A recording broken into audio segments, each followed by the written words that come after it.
Have you found yourself in a situation where you're realizing that your business is hitting a ceiling in terms of being stuck working with people you know, feeling limited by the freelance or consulting hours that you can work?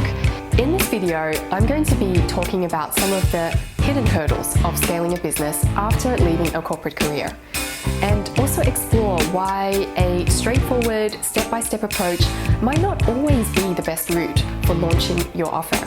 Hello, I'm Angela, offer coach and mentor, part of a duo, and your guide in activating your offers, building that business of your dreams. There's a lot about overcoming this corporate mindset where we end up creating businesses that basically become a job for ourselves versus really making that switch into that business owner mind and focus on productizing.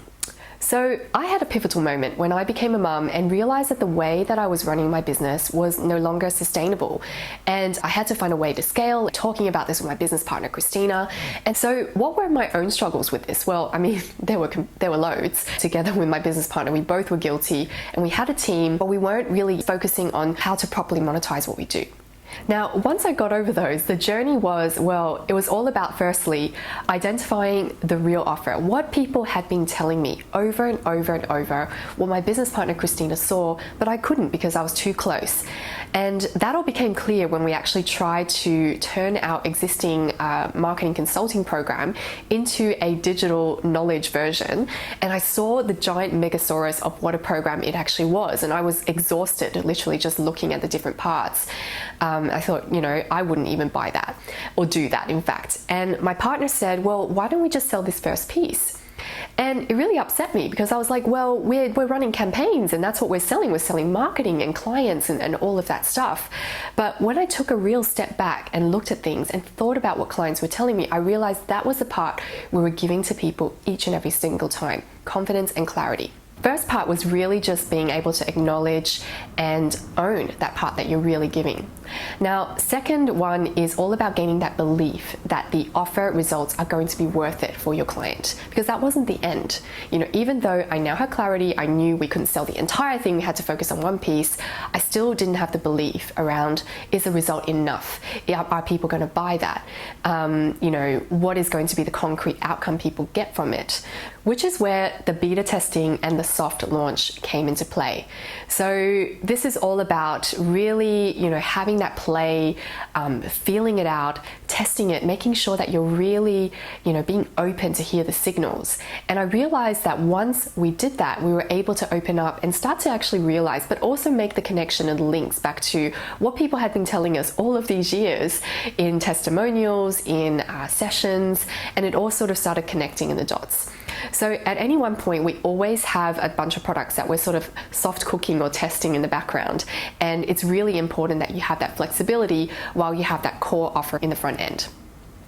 Then the third part was actually realizing and aligning some of the business based on some of the hard truths that we realized. I know that, you know, this is the case for a lot of the clients and people that we work with. It creates a real shift in being able to recognize that the mindset that you had entering the business that you initially built is not necessarily the one that is going to keep you in the long game for building that business that has the foundations to scale for the long term. And the thing is, you know, we started off like we started building a team, we started like, you know, doing all kinds of different services and all of that stuff. But what I didn't realize is that by actually not having that clarity and not having that focus and trying to do everything at once and creating that pressure, it was actually creating a longer process to build the business that we really want because of all the things that we're kind of spreading our effort and energy doing and keeping ourselves busy. So ironically, the decision that we made when I first became a mum, it reinforced when Cristina also became a mum, when we said, you know, we actually only want a business that allows us to work 16 hours a week. Like that set the boundaries around the entire thing. And then the last part is really about making sure you continue that process of testing and honing, that, you know, that process of refining never stops. Like it continues as you start to deliver the offer and put things out there.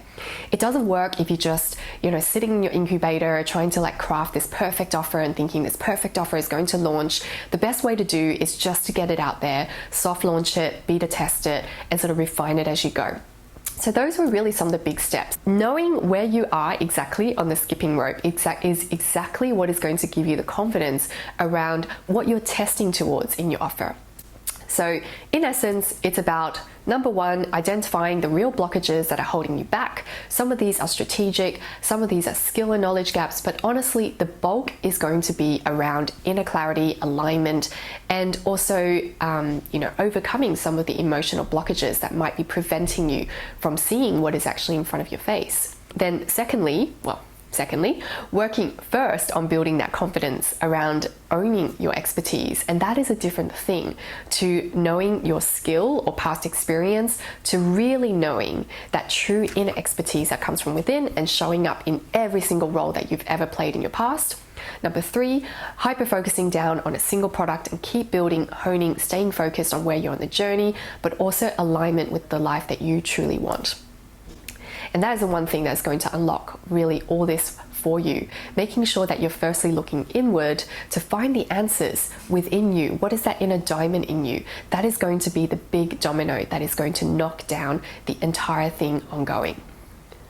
It's what is going to unlock those connections within your brain to allow you, when you're actually listening to your customers, you're listening to the market, that you start to really deep listen to what people are telling you, and also the signals that you're feeling in yourself, and everything is going to start connecting and strengthening around the offer.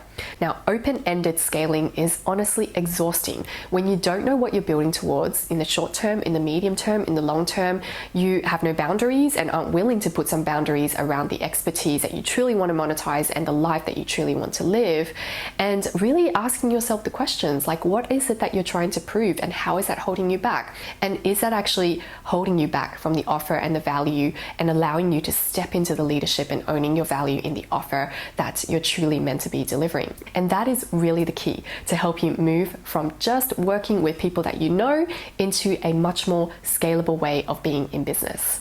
P.S. If you enjoy this video, make sure to follow and hit the subscribe button for more relevant videos and content.